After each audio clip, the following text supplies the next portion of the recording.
Hi friends, welcome to my channel. Devayani మనీషాతో ఫోన్లో మాట్లాడుతూ ఉండగా సిచ్యువేషన్ ఎలా ఉందంటీ అని అడుగుతూ ఉంటుంది. మనీషా చాలా క్రిటికల్గా ఉంది, టెన్షన్ పడుతున్నారు అందరూ అని అంటూ ఉండగా దానికి ఇంకా హైప్ తీసుకొచ్చాక మిత్రాని ఇక్కడికి రప్పించుకుంటానంటీ అని అంటూ కాల్ కచ్చిస్తుంది మనీషా. ఇక దేవయాని లోపలికి వెళ్ళగా రాజేశ్వరి దేవి ఎక్కడికి వెళ్ళావే అని అడుగుతూ ఉండగా మనీషా బయట ఉందేమో అని చూడ్డానికి వెళ్ళాను, కానీ అక్కడ కూడా లేదు. అసలు ఏమైందో ఏంటో, మెంటల్గా డిస్టర్బ్డ్గా ఉన్న పిల్ల ఎక్కడికి వెళ్ళిందో ఏంటో, అసలు ఏమైనా అఘాయిత్యం చేసుకుంటుందో ఏమో భయంగా ఉంది అంటూ ఏడుపు స్టార్ట్ చేసేస్తుంది దేవయాని. దాంతో రాజేశ్వరి దేవి కోపంగా ఆపే, నీ శోకాలు తప్ప అదేం చేసుకోదు, ఈవినింగ్ కల్లా ఇంటికి వచ్చేస్తుందిలే అని అంటూ కోపంగా మాట్లాడుతూ ఉండగా ఇక పిల్లలు, అమ్మా నాకు స్కూల్కి టైం అవుతుంది, గేమ్స్ ఉన్నాయి, లేట్ అయిపోతాయి, గేమ్స్ స్టార్ట్ అయిపోతాయి అని అంటూ ఉండగా లక్ష్మి మిత్రతో పదండి స్కూల్కి టైం అవుతుంది అని అంటూ ఉండగా అలా ఎలా వెళ్తారు, మనీషా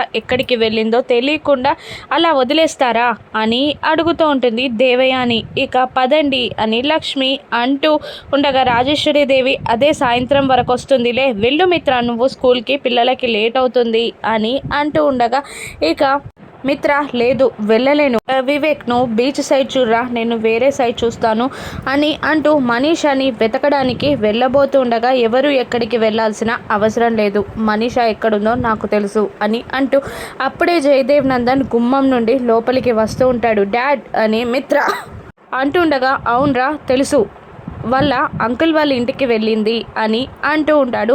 జయదేవ్ నందన్ నీకెలా తెలుసు అని అడుగుతుండగా జరిగిందంతా చెప్తూ ఉంటాడు జయదేవ్ నందన్. మనీషా కారులో ఎక్కి వెళ్తుండగా జయదేవ్ నందన్ ఫాలో అయ్యి వాళ్ళ అంకుల్ ఇంట్లోకి వెళ్ళడం చూసేసి ఇంట్లో చెప్పేస్తారు. దాంతో మిత్ర రిలీఫ్ అవుతాడు. ఒకసారి వాళ్ళ అంకుల్కి కాల్ చేసి మాట్లాడరా, నీకు తెలిసిపోతుంది అని అనగానే నా దగ్గర కాంటాక్ట్ నెంబర్ లేదు డాడీ అని మిత్ర అంటుండగా దేవయాని దగ్గర ఉంటుంది. అమ్మ ఫోన్ చేసి ఇవ్వు అని అనగా ఇక సరే అంటూ ఫోన్ డైల్ చేస్తుంది దేవయాని. మరోవైపు వీడియో గేమ్స్ ఆడుతున్న మనీషాని వాళ్ళ మామయ్య నువ్వు ఆ కుటుంబాన్ని భలే ఆడిస్తున్నావమ్మా అని అంటూ ఉండగా ఇంకా పెళ్ళయ్యాక చూడండి అంకుల్ నా ప్రతాపం అని అంటూ ఉండగా తన మొబైల్ రింగ్ అవుతుంది.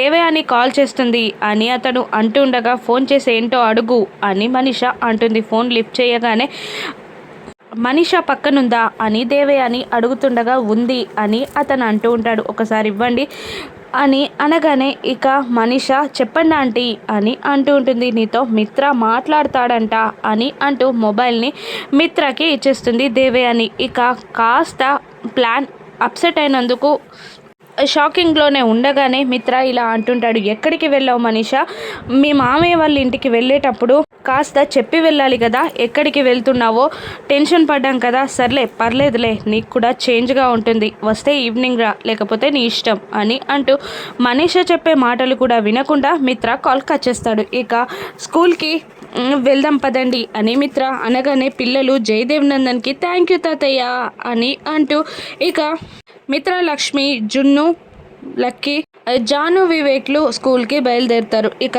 అక్కడ ప్లాన్ అప్సెట్ అయినందుకు కోపంతో రగిలిపోతూ ఉంటుంది మనీషా. తిన్నింటి వాసాలు లెక్క పెట్టొద్దు అని రాజేశ్వరి దేవి దేవయానికి వార్నింగ్ ఇస్తూ ఉంటుంది. ఇక మరోవైపు స్కూల్లో గేమ్స్ స్టార్ట్ అవ్వగా రన్నింగ్ ఛాంపియన్ నువ్వే అవ్వాలి అని జున్నుని అందరూ ఎంకరేజ్ చేస్తూ ఉంటారు. ఇక వాళ్ళందరూ వాళ్ళ పొజిషన్స్లో నిలబడగా ఇక పక్కనున్న ఒక అబ్బాయి జున్నుతో నిన్న నన్ను కుట్టావు కదరా, ఈరోజు నిన్ను గెలవనివ్వను అని అంటూ ఉండగా చూద్దాం లేరా అని జున్ను అంటుంటాడు. అందరూ కంగ్రాట్స్ నువ్వే గెలవాలి, ఆల్ ద బెస్ట్ అని అంటూ చీరప్ చేస్తూ ఉంటారు.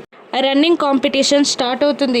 అనుకున్నట్టే జున్ను ఫాస్ట్గా పరిగెడుతూ ఉండగా ఇక పక్కనున్న అబ్బాయి జున్ను కంట్లో మట్టి కొడతాడు. ఇక అయ్యో జున్ను అని అందరూ టెన్షన్ పడుతూ ఉండగా ఇక లక్ష్మి జున్ను దగ్గరికి వెళ్తుండగా వద్దు నువ్వు వెళ్తే వాడు డిస్క్వాలిఫై అయిపోతాడు అని అంటూ ఉంటాడు మిత్ర. ఇక మరి ఎలాగండి వాని కంట్లో ఏదో పడింది అని అంటూ ఉండగా అమ్మ కర్చీఫ్ అని అంటుంటుంది లక్కీ. ఇక కర్చీఫ్ మీద వాటర్ పోసి జున్ను అంటూ కర్చీఫ్ని విసిరేగానే ఆ తడి కర్చీఫ్తో కళ్ళు తుడుచుకొని జున్ను పరిగెత్తడం స్టార్ట్ చేస్తాడు. ఇక ఆ రన్నింగ్ రేస్లో విన్నర్ అవుతాడు జున్ను. ఫస్ట్ ప్లేస్ వస్తుంది జున్నుకి. మరోవైపు హాస్పిటల్కి వెళ్తారు మనీషా వాళ్ళ మామయ్య. ఇక అన్ని ఏర్పాట్లు పూర్తయ్యాయా అని డాక్టర్ని అడుగుతుండగా అన్నీ ఏర్పాటు అయిపోయాయి మేడం, మీరు చెప్పినట్టు చేయడమే అని అంటుండగా మనీషా వాళ్ళ అంకుల్తో మిత్రకి కాల్ చేయమని చెప్తూ ఉంటుంది. మిత్ర కాల్ చేస్తూ లిఫ్ట్ చేయట్లేదు అని మామయ్య అంటూ ఉండగా మళ్ళీ చేయండి అని అంటూ ఉంటుంది మనీషా. ఇక జున్ను గెలిచాక అందరూ కంగ్రెస్ చెప్తూ ఉండగా నెక్స్ట్ పోటీ మ్యూజికల్ స్టేర్ లక్కీకి స్టార్ట్ అవ్వబోతుండగా మిత్ర మొబైల్ రింగ్ అవ్వగానే ఇక మిత్ర కాల్ లిఫ్ట్ చేసి పక్కకి వెళ్తాడు. ఇక అదే టైంలో వివేక్ కూడా కాల్ వస్తుంది. ఇక వివేక్కి ఫోన్ రావడంతో పక్కకి వెళ్ళి మాట్లాడుతూ ఉంటాడు. బావగారు ఏంటక్క అంత టెన్షన్ మీద ఉన్నారు అని అంటుండగా ఏదైనా ఆఫీస్ పనేమో అని అంటుంటుంది లక్ష్మి. అప్పుడు ఆఫీస్ పని అయితే నీకు చెప్పాలి కదా అని అంటూ మనీషా కాల్ చేసిందేమో అక్క అని అనగానే అవును కావచ్చు అని లక్ష్మి అనుకుంటూ ఉంటుంది. ఇక వివేక్ కోసం వెళ్తూ ఉండగా ఇక అక్కడ వివేక్ డాక్టర్తో మాట్లాడడం కనిపించి ఏం మాట్లాడుతున్నారో విందామని జాను దగ్గరగా వెళ్తూ ఉంటుంది.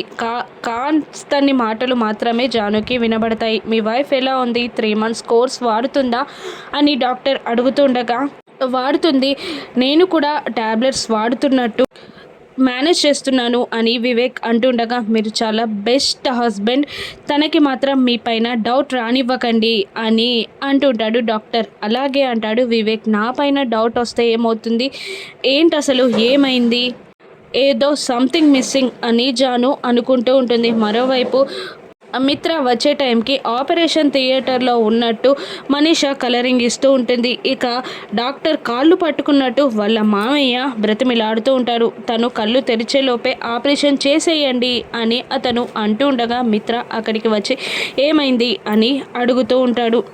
ఇక డాక్టర్ చెప్తే వినట్లేదు, వీళ్ళు అబార్షన్ చేయమని అంటున్నారు. అబార్షన్ చేస్తే తల్లికి బిడ్డకి ప్రమాదం అని చెప్పినా వినట్లేదు అని అంటుండగా మిత్ర షాక్ అవుతాడు. ఎందుకు అని అంటూ ఉంటాడు మిత్ర. ఇక నీ కోసమే, నీ పరువు కోసం తను ప్రాణాలని త్యాగం చేయాలి అనుకుంటుంది అని అంటూ కళ్ళబొల్లి మాటలు మాట్లాడుతూ నిన్ను ప్రేమించింది, కానీ నువ్వు లక్ష్మిని పెళ్లి చేసుకున్నావు. అయినా నిన్ను పెళ్లి చేసుకోవాలని తను ఆశపడింది. మత్తు మందులో నిన్ను తనకి అర్పించేసింది. ఇప్పుడు నీ కోసం ప్రాణాలు తీసుకోవాలి అనుకుంటుంది. తన ప్రాణాల కోసమే నీకు కాల్ చేశాను అని అంటూ పెద్ద నాటకం ఆడేస్తాడు మనీషా మామయ్య. ఇక లోపలికి మిత్ర రావడంతో నాకు అబార్షన్ చేసేసారా, బేబీని తీసేశారా అని నాటకం స్టార్ట్ చేస్తుంది మనీషా.